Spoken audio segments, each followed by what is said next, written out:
Hello, great people. Welcome back to Global Happenings. Today, we're so excited to have you again. The issue of PEPT, that chapter has not been closed because Peter Obi and Atiku Abubakar are intending to go to the Supreme Court. Meanwhile, Soyinka, who is a respectable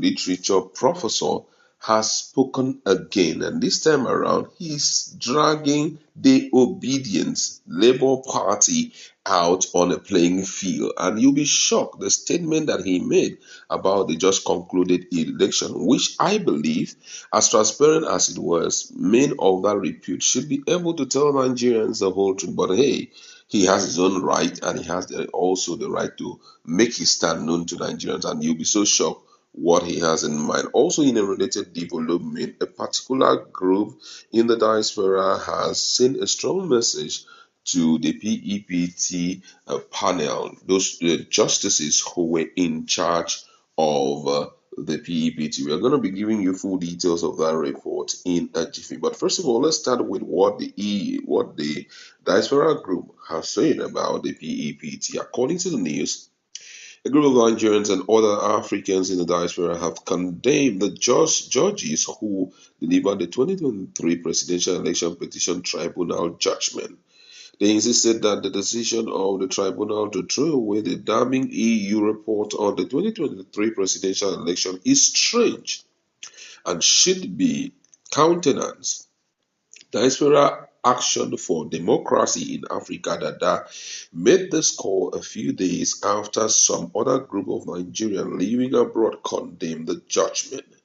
Speaking via a statement signed by Uche Martin, Dada noted that the decision of the appeal court to uphold the result of the 2023 presidential election has disappointed many Nigerians. They insisted that there were glaring reports of irregularities and non-conformity to the 2022 Electoral Act by the Independent National Electoral Commission (INEC). Dada referred particularly to a damning EU report about the Nigerian 2023 election. The group, however, expressed confidence that the Nigerian Supreme Court will uphold the Nigerian constitution with regards to the several issues raised at the tribunal. In their words, they said this development has dashed hopes of millions of Nigerians who believe in the independence of judiciary. The decision of PEPT has deflated the morale of millions of Nigerians who cast their vote in the hope of obtaining the good governance the country desperately needed to emerge from the hardship and suffering the masses are experiencing. It is our hope that the PEPT judgment will be carefully reviewed by the Supreme Court and the Apex Court will be strong defender of the Constitution and issue an objective and fair judgment without bias or favor based on the evidences presented before it. We also appeal to all Nigerians to remain calm but vigilant as active citizens. We have previously expressed concern at limitation placed on freedom of the press, freedom of citizens to peaceful protest and other human rights violations. The absence of these fundamental freedom is signaling that democracy in Nigerian state is in regression situation which should never be allowed to fester or be perpetuated by all means. Meanwhile, in a related development, the Nobel laureate Professor Wole Soyinka yesterday alleged that the leadership of the Labour Party LP knew that its presidential candidate Peter Obi lost the presidential election that held on February 25th, 2023. Soyinka accused the leadership of LP of trying to force a lie on Nigeria, especially youths, that Obi won the election. The Nobel laureate spoke at an event titled The Life of Wole Soyinka, a dialogue organized by Africa in the World. The event took place in Stellenbosch, South Africa. While speaking at the event, Soyinka was asked to react to his comment against the vice presidential candidate of Labour Party, Dati Baba Ahmed, after the general election. Soyinka said, "The truth matters to me," noting that many people always look for shortcuts. And this was exactly what he said. He said, this recent election, two things happened. First of all, one party took over the labor movement, which is not by my favorite movement, and then it became a regional party, whereas it was a marvelous breach into the established two camps.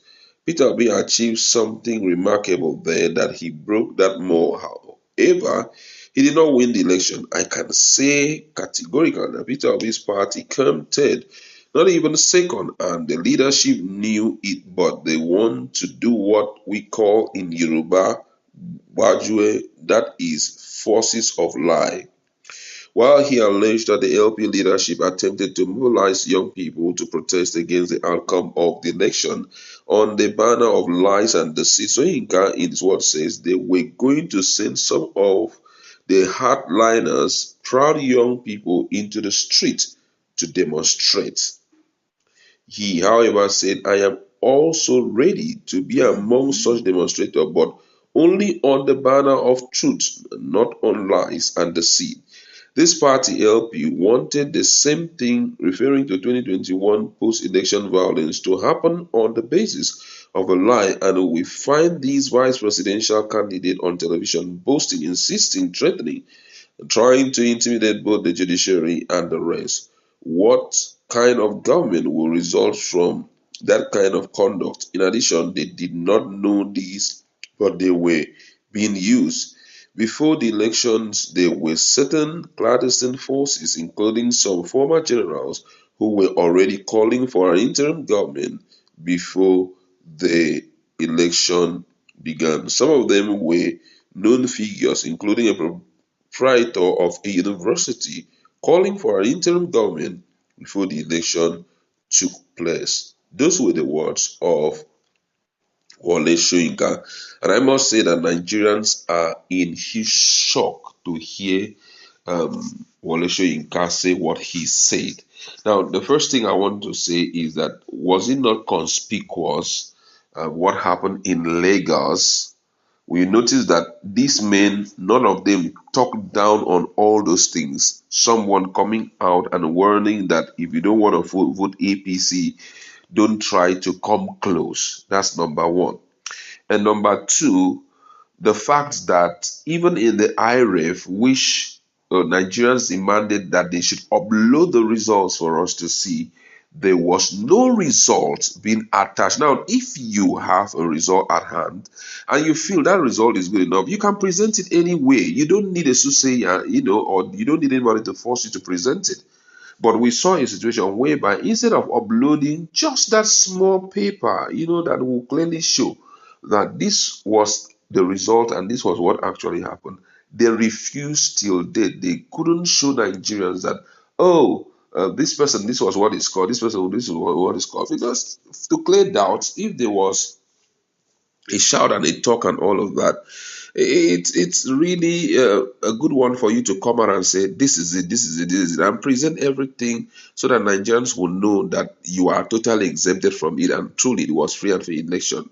But unfortunately, we didn't see that. And that's the only thing that Labour Party is saying. We want to see these things. We want to see how true they are. There had been diverse cases of corruption that took place during that period of election. But here is, Professor that is held in high esteem coming out to say this. I guess what, I wouldn't even be surprised that he's saying this. Number one, he's from Southwest, and secondly, the man who is talking has enjoyed lavishly from the pockets of Bola Ahmed Tinubu and his wife, because I could still remember in an interview where where he told Nigerians when he was stranded, when he went on exile, he left the shores of Nigeria during the period of Abacha to London, and it was Remy Tinubu and Tinubu himself that came to his rescue. They bought everything for him, took care of him. So those things are fighting his conscience, and on the grounds of that fight, I feel all these things are coming up because a man that is so respected by Nigeria would not want to trade his respect on the platform of trying to, thumbs up something that you know was totally wrong. And I must say that with what he has just said, he may be losing the respect of Nigerians. For you to say that Peter Obi did not win the election and all of that. Okay, Peter Obi did not win the election, but can we see everything in the limelight? Let's see how it works, all the paperwork and all of that. Bring it out, no mutilation on all of them, and let Nigerians see it. We had cases where people came out and said, hey, this was wrong, this was wrong, this was wrong. Well, with what a man of this repute is saying, I would have advised Peter Obi to calm down, forget about this whole issue of going to, the Supreme Court, and use your money to do something. Don't listen to lawyers, because automatically there's no way you can get anything reasonable out of this. That's where I like to leave it. Let's meet in a comment section and talk more on this. What's your position on all of these stories we are hearing, especially from